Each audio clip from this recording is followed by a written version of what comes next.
acho que falta uma sensibilidade realmente do governo federal. Nós estamos vendo a nossa cadeia do leite sofrendo bastante. Nós estamos vendo aí produtores de leite, que a maioria, 80% deles, são micro produtores de leite, né? Sofrendo com endividamento, abatendo as suas matrizes, e isso é algo irrecuperável. O grito pelo leite vai ser ouvido em Brasília? Eu tenho certeza que sim. E se for preciso, nós daremos mais gritos e mais fortes para serem ouvidos em qualquer canto. Eu não gosto dessas medidas, das medidas que você tenta ludibriar a população com gritos, com manifestos, sem efetividade. Eu aprendi com meu pai que arte não se escreve, muito menos se fala, com a responsabilidade que eu tenho de carregar o futuro de Minas Gerais. Os principais nomes do cenário político passam por aqui. Café com Política. Hoje, recebendo a deputada estadual Ludmila Falcão, do Podemos. Como vai, deputada? Tudo bem? Tô bem, e vocês? Tudo jóia. Faz tempo que não vim aqui nos visitar na FM O Tempo, temos muitos bons assuntos para tratar. Confesso que tava com saudade de vocês dois. Afinal, eu estar aqui, eu me sinto na cozinha da minha casa, bem à vontade para falarmos de vários assuntos, né? E hoje, de uma forma especial, para a gente falar sobre o leite de Minas Gerais. Bom dia, deputada. Prazer tê-la aqui. Deputada, então comecemos por essa conversa. Tivemos no início da semana um movimento bastante robusto, com uma quantidade expressiva de produtores de leite que estão com reclamações muito severas sobre como o governo federal, por enquanto, não tem atuado da maneira esperada. Tem decreto para fazer a fiscalização, mas não está considerando, a FAENG, e nos disse aqui o presidente Antônio de Salvo, não está considerando que o governo atuou da maneira correta. A senhora está endossando exatamente as mesmas críticas que estão sendo feitas por Antônio de Salvo, ou tem algum outro componente, seja, por exemplo, na sua região, que mostra também o quanto essa dificuldade está ocorrendo por lá? Guilherme, eu acho importante a gente contextualizar a questão toda do leite. É desde 2022 que os nossos produtores de leite vêm sofrendo. Mas acabou que no meados de 2023 que nós começamos a fazer os protestos. Esses protestos, eles começaram na minha cidade, Patos de Minas, pelo Sindicato Rural, o qual organizou uma reunião com vários outros sindicatos de Minas Gerais, a fim de reivindicarmos os manifestos que deveriam acontecer em prol dessa cadeia. Depois disso, nós já fomos para Brasília, reivindicamos que tivesse que ser feito um decreto. A partir daí, foi assinado um decreto, mas com validade a partir de 90 dias, que começou agora em fevereiro. E mesmo assim, a gente não vê algo sendo efetivo para cuidar dos nossos produtores de leite. E eu encabecei, junto a esses produtores, essas reivindicações, até porque eu venho da cidade que mais produz leite em Minas Gerais, que é Patos de Minas. Minas Gerais, né, é o estado que mais produz leite no nosso Brasil. Então, nada mais justo do que ter uma representante desse setor produtivo, que é o setor produtivo mais tradicional que nós temos, e temos que estar realmente como nós fizemos agora na segunda-feira, dando grito ao leite para que outros setores, outras forças estejam conosco e começam a ser efetivas de fato, né?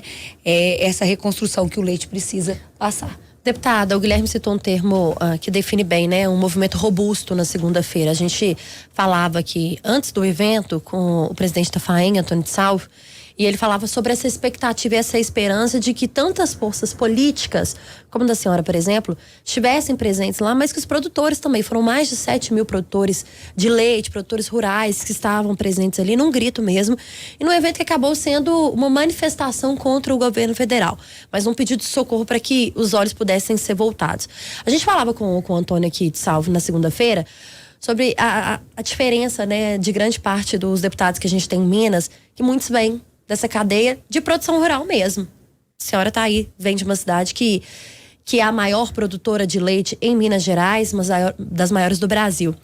O governo não conseguiu entender, o governo federal não conseguiu entender essa potência que tem em Minas e dessa força política que, antes de ser um deputado, por exemplo, é um produtor rural ou vem de uma família que produz ali alguma coisa no campo?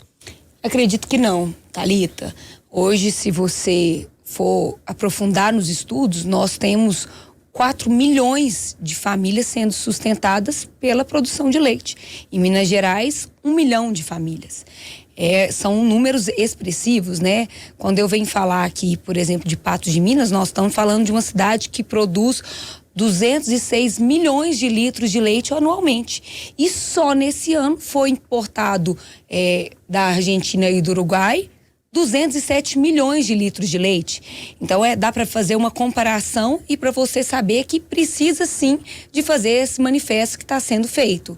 É importante salientar também que eu já estive em conversa há mais ou menos 15 dias atrás com o nosso presidente do Senado, Rodrigo Pacheco, um mineiro, e que sei que também é sensível a essa causa, qual eu falei com ele, falei, senador, nós precisamos que o senhor tenha um respaldo aqui junto a nós, porque a sua força é muito grande, para nos ajudar. Ele me disse que estaria conversando com o governo federal para dar um pontapé nessas negociações. Posteriormente a isso, nós conversamos com o nosso ministro da Agricultura, o Fávaro, na semana passada, o qual esteve em Serra do Salitre, uma cidade próxima a Patos de Minas. Ele me falou que estaria conversando com os países do Mercosul para dar alguma iniciativa também de melhoria sobre os produtores de leite, mas ainda nós não estamos vendo nenhuma manifestação. Acho que falta uma sensibilidade realmente do governo federal. Nós estamos vendo a nossa cadeia do leite sofrendo bastante.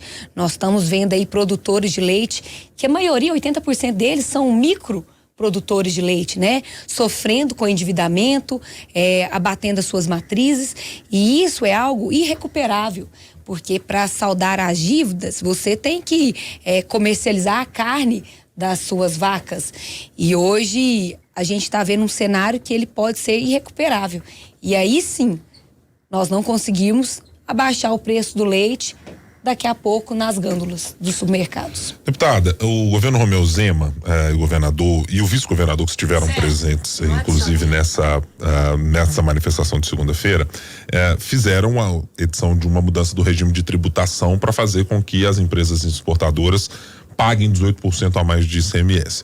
Mas eu queria entender exatamente de quem estamos falando. Quer dizer, esse prejuízo está sendo levado à frente para o governo federal, dizendo, o governo não está cumprindo a parte dele. Mas quem são as pessoas que estão lucrando efetivamente com isso? Quem é que está fazendo compra e que vai pagar essa conta? Vocês que estão nos movimentos conseguem identificar? Estamos falando de grandes empresas, estamos falando de traders, estamos falando de quem? Com certeza, nós estamos falando de grandes empresas, né? Hoje nós sabemos que temos muitas cooperativas, aqui citando Minas Gerais, que fazem a compra desses leite que é subsidiado na Argentina e no Uruguai. Esse preço desse leite chega mais barato aqui e eles fazem um beneficiamento desse leite e acaba tendo um benefício muito grande na hora de comercializar os seus produtos. E foi isso que o governador fez, foi ter a sensibilidade de fazer com que esse regime especial de tributação não acontecesse e que esses produtores de leite da Argentina e do Uruguai, na hora de comercializarem os seus leites em Minas Gerais, eles terão que pagar o mesmo ICMS, a mesma taxa, né, de 18%. Isso é você colocar todo mundo no mesmo parâmetro, na mesma prateleira, né, vamos dizer assim, e começar a pagar a mesma quantidade de impostos. Aí nós estaremos sendo justos com os nossos produtores brasileiros, mineiros e também com os que, porventura, quiserem comercializar aqui no nosso Brasil. Se não houver, por parte do governo federal, nenhum tipo de manifestação para além do que fez até agora, como foi mencionado pela senhora com o ministro Carlos Fávaro, essa medida editada pelo governo no regime especial de tributação, ela sozinha dá conta de resolver o quanto do problema? Com certeza não consegue resolver todo o problema, mas ameniza. Isso é um fato. Foram 62 milhões de litros de leite comercializados, importados para Minas Gerais. Então, quando você começa a taxar esse valor, você já começa a dar um respiro, pelo menos, para esses produtores de leite mineiro. E é a primeira iniciativa que nós estamos vendo de um estado. É a sensibilidade que nosso governador teve. E acredito que seja um primeiro passo aí para sensibilizar também o governo federal. Dentro desse manifesto que nós fizemos, nós pedimos quatro iniciativas, né? Que foi a suspensão imediata do leite produzido no Uruguai e na Argentina, que foi também um plano nacional para recuperação da dívida desses produtores, que é algo que tem que ser discutido e falado sim, que é muito importante para a gente cuidar dos nossos produtores. A importância de fiscalização, caso não haja de imediato a suspensão, mas que haja a fiscalização do decreto 11.732 e também algo que é extremamente importante, que é a inserção no plano alimentar do governo federal, né, nos planos sociais, o leite. E nós sabemos como é deficitária ainda, né, a nossa alimentação das nossas crianças. Então, um produto que de fato ele é barato, nada mais justo de que inseri-lo na merenda escolar, como por exemplo, né, ou em tantas outras iniciativas sociais do governo federal. Deputada, quando o governador Romeu Zema anuncia essa punição para esses laticínios que importarem leite, em algum momento no evento foi discutido que essa medida teria sido radical, ou a senhora concorda com essa posição do governador? Não, eu não acho que ela seja radical de forma nenhuma. Acredito que nós temos que analisar a fundo o que está acontecendo. A Argentina e o Uruguai, eles têm... A Argentina, falando especificamente, ela tem 12 mil produtores de leite. Nós temos 4 milhões de produtores de leite no Brasil. A Argentina consegue subsidiar esses produtores de leite. Então, aí nós já estamos falando de uma injustiça. Como nós não conseguimos subsidiar esses produtores de leite, o preço deles, consequentemente, é mais barato. A partir desse momento, nós estamos falando não só de um protecionismo, nós estamos falando de um cuidado com os nossos produtores de leite. Nós estamos colocando de uma forma igualitária a importação do leite com os produtos nossos produzidos aqui no nosso Brasil. Então, eu acredito que não seja radical, não. Acredito que é uma forma de você estar cuidando dos produtores de leite. Deputada, deixa eu mudar um pouco de assunto aqui para tratar de uma outra questão que está sendo discutida neste momento na Assembleia Legislativa. Ou exatamente não está conseguindo se discutir. Já temos 2 vetos do governador que estão colocados por lá na discussão neste momento sobre o Fundo de Erradicação da Miséria. Ontem chegaram mais 2 vetos para casa ainda.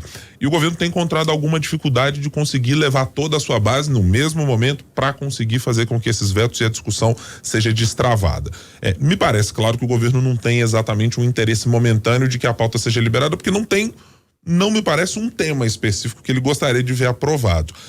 Mas há alguma insatisfação com o governo em relação às questões que estão discutidas neste momento nos vetos? O FEM por parte da oposição e agora até com a apresentação de pedido para apresentação de CPI feito pelo deputado professor Cleiton. Tem alguma dificuldade momentânea entre a base e o governo de se encontrarem agora? Nós estamos com uma certa dificuldade, até porque os vetos, ele vem se arrastando de fato, né? Isso é inegável. Nós sabemos que a oposição está insatisfeita, né, com a questão do FEM, a forma como que foi conduzida, mas de toda forma eu acredito que o governo do estado vem dialogando com a sua base, vem conversando muito com a sua base e acredito que não vai perder o controle.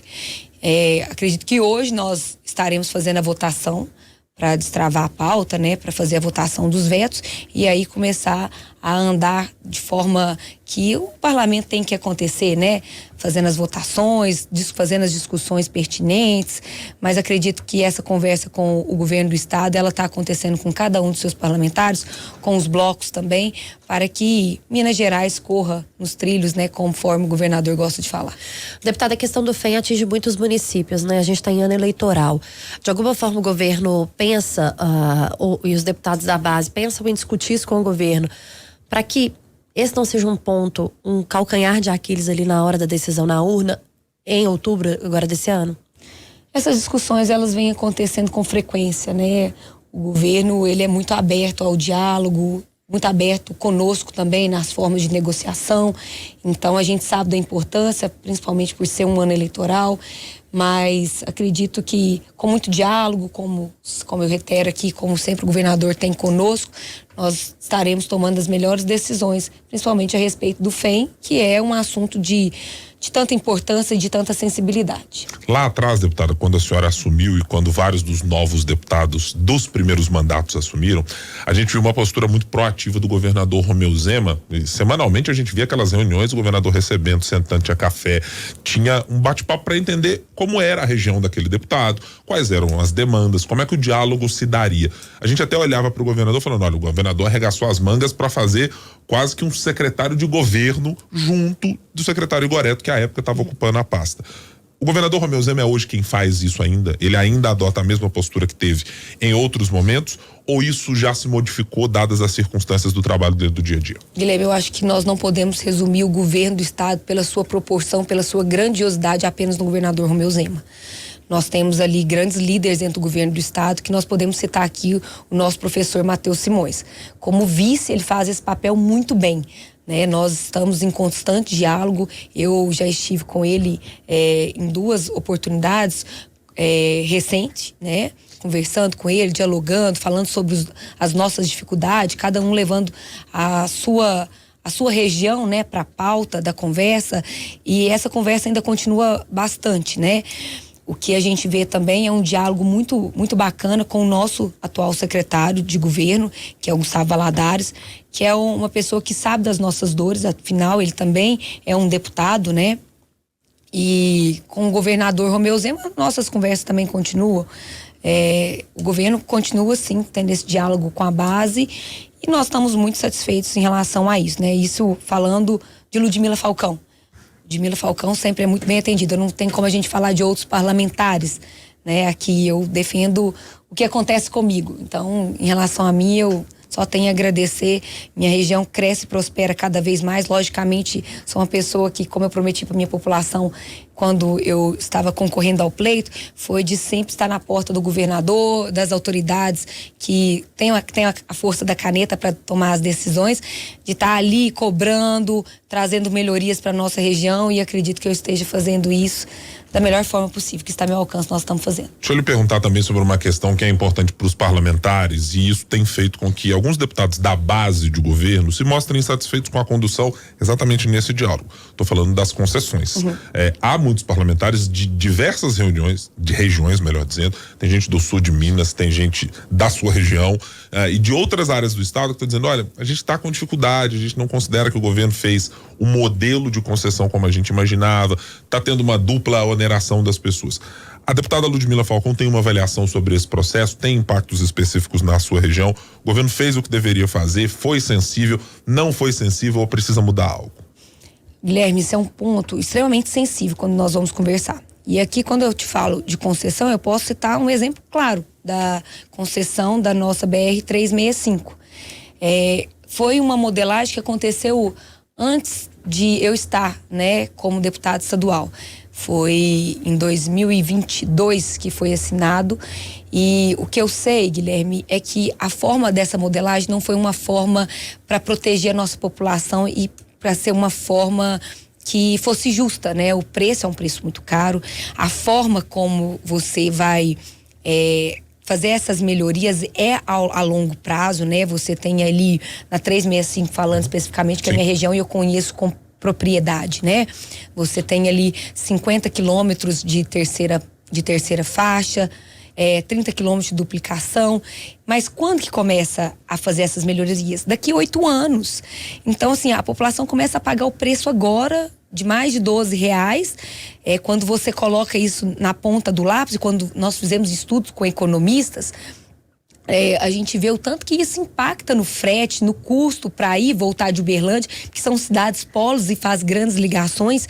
E então, assim, a forma como foi feito esse contrato é uma forma justa. Se eu estivesse como deputada estadual à época, pode ter certeza que eu estaria brigando para não fazer esse contrato dessa forma. No entanto, o que a gente tem que resguardar do Estado é a segurança jurídica da implementação dos seus contratos.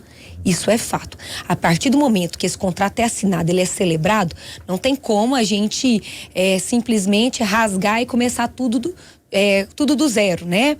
Porque o Estado precisa dessa segurança jurídica para quem ele está fazendo essas contratações.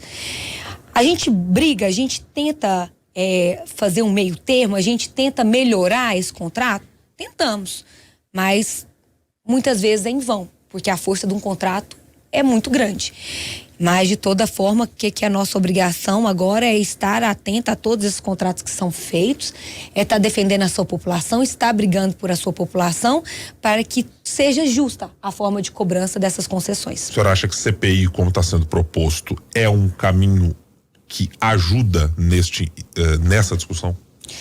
Eu acredito que nós temos que sentar e analisar a forma que será feita. Eu acredito que a CPI, ela pode ser positiva de alguma forma e negativa de outras formas, né? Não adianta você simplesmente colocar o pé na porta e querer ser agressiva, sendo que você, com diálogo, consegue muita coisa. Vamos analisar a que ponto que nós vamos chegar com a CPI que está sendo proposta, se ela vai andar ou se vai ser só o caso de você fazer um estardalhaço, um barulho para você jogar para a população e não ser efetiva. Eu não gosto dessas medidas, das medidas que você tenta ludibriar a população com gritos, com manifestos, sem efetividade. Você tem que saber onde que você está querendo chegar e saber que aquilo ali tem algum sentido e que vai fazer uma modificação que vai atender a sua população da melhor forma possível. Deputada, acho que na última vez que a senhora esteve com a gente, nós perguntamos se mudaria alguma coisa na vida de Ludmila Falcão com as eleições de 2024. Você disse que não. Essa decisão continua? As eleições de 2024, hoje eu falo que muda muito, né? Se você for pensar no contexto pessoal, sim, muda demais. Muda muito porque hoje eu tenho certeza que eu vou ter que estar em 87 cidades em 45 dias. Então, Lud Falcão não vai ver o marido e também... O marido vai ver, porque ela tem que fazer campanha em Patos de Minas e Falcão é candidata a prefeito por Patos de Minas, mas provavelmente ela não verá os seus filhos nesses 45 dias.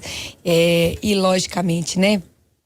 É um trabalho que eu já faço muito. Quando eu disse lá atrás, não muda muito, porque a Lud já percorre muito, quem me acompanha nas redes sociais sabe o tanto que eu ando, sabe como eu estou presente, né?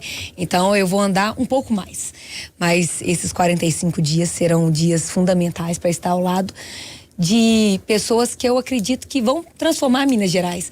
Eu tive nesse 1 ano e 1 mês a oportunidade de fazer grupos, né? E eu valorizo muito esses grupos, pessoas que estão ao nosso lado para fazer uma região mais forte, uma Minas Gerais mais forte. E você precisa estar ao lado dessas pessoas, pegando na mão, visitando casas, visitando empresas, para estar dando esse subsídio, esse carinho que essas pessoas precisam, para estar colocando elas ali, representando a nossa população.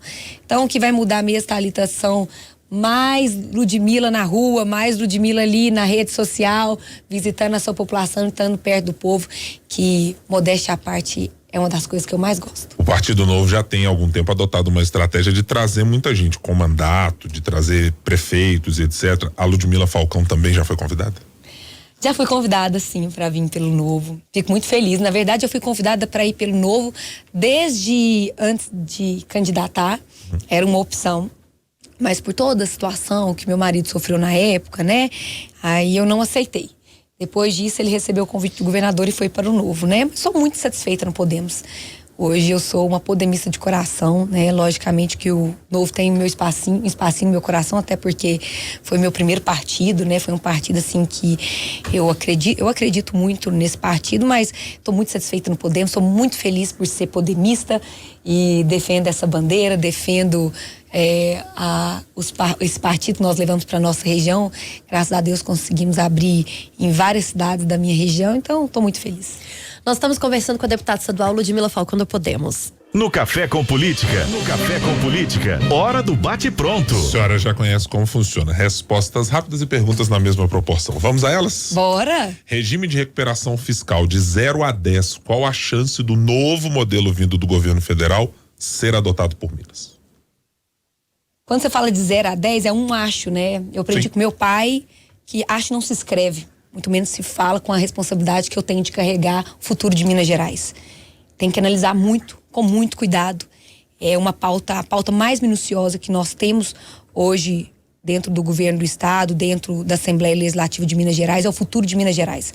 Não dá para colocar uma numeração ainda não, porque nós temos que analisar isso com muita responsabilidade. O grito pelo leite vai ser ouvido em Brasília? Eu tenho certeza que sim. E se for preciso, nós daremos mais gritos e mais fortes para serem ouvidos em qualquer canto. Já no consolidado, qual é a avaliação do primeiro ano de governo Zema da fase 2, de 0 a 10? Ah, sim, esse eu vou avaliar. Acredito que o governador tá nota 8. É uma nota boa, né? E uma avaliação do governo federal? Nota 5. Ludmila Falcão, deputada estadual pelo Podemos, muito obrigado por estar conosco aqui no Café com Político. Sempre bom o bate-papo com a senhora. Eu que agradeço, prazer estar aqui com vocês, falando de todas as pautas de Minas Gerais. Nós estamos aqui para acrescentar, para fazer com que Minas Gerais cresça e prospere cada vez mais. E muito obrigada mais uma vez por estar aqui, nos recebendo com tanto carinho. Espero recebê-los também na Assembleia em breve, para a gente trazer boas notícias, discutir temas polêmicos também, que é muito importante. Afinal, Minas Gerais não é feita só de coisas boas, mas também de muitas situações difíceis. Mas o que nós temos que estar é sempre prontos para estar defendendo o nosso estado. Fiquem com Deus, um grande beijo. Deputada, ótimo dia para a senhora, viu? Obrigada por participar com a gente mais uma vez.